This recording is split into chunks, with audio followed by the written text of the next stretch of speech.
Aš esu iš įmonės Tastic, mano vardas yra Greta. Prieš 5 metus įkūrėme draugė su vyru svirplių verslą. Mūsų veikla taip ir prasidėjo. Mes išmokome auginti svirplius ir priėmėme sprendimą, kad norime gaminti maisto produktus, kurie būtų skirti žmogui. Veiklos pradžioje mes dviese dirbame bemaž 12 kvadratų patalpoje, nedidelėje virtuvėje.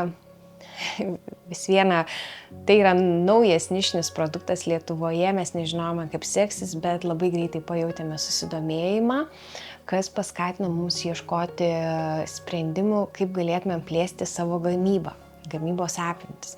Priėmėme sprendimą pasistatyti visiškai naujas gamybinės patalpas, įsirengti jas pagal savo poreikį, pagal gaminamų produktų asortimentą. Na ir čia jau vykdyti veiklą profesionaliai ir taip, kaip to reikalauja teisės aktai ir galų gale valstybinė maisto veterinarijos tarnyba.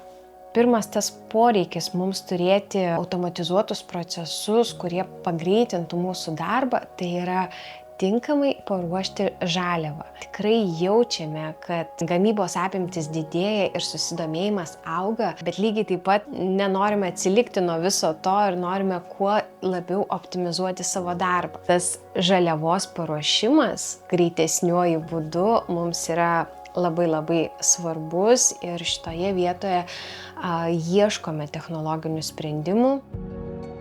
Dalyvaudama EDIC programoje aš ieškau ir sprendimo, o kaipgi man automatizuoti visus gamybos procesus, juos paspartinti, kad aš gaučiau ir kokybišką produktą, na ir kad jis būtų pagamintas greitai.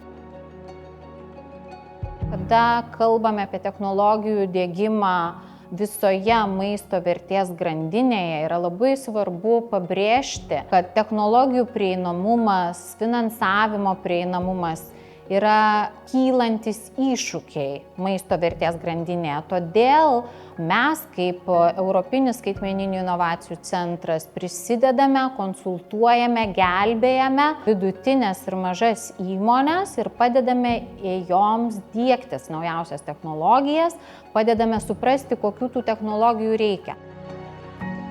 Labai tikiuosi, kad toj netolimoje ateityje man pavyks suvienyti tą bendruomenę ir tokiu būdu išplėsti verslą, ne tik tai gaminti savo produktų liniją su prekės ženklu Tastic, bet ir padėti kitiems besikuriantiems verslams, nes ta pati pradžia, turint naują produktą, tikrai nėra lengva ir čia reikia būti atkakliam, atsakingam ir labai tikėti tuo, ką darai. Tai labai linkiu būti drąsiems, būti novatoriškiams, nebijoti ieškoti inovacijų, kreiptis į organizacijas, domėtis ir pamatysit, drauge mes galime pasiekti aukštų rezultatų, nes visos pasaulio prognozės ir tendencijos rodo, kad einame tikrai gera linkme ir Lietuva nėra per maža valstybė, kad mes negalėtumėm pasiekti to tokio stipraus rezultato.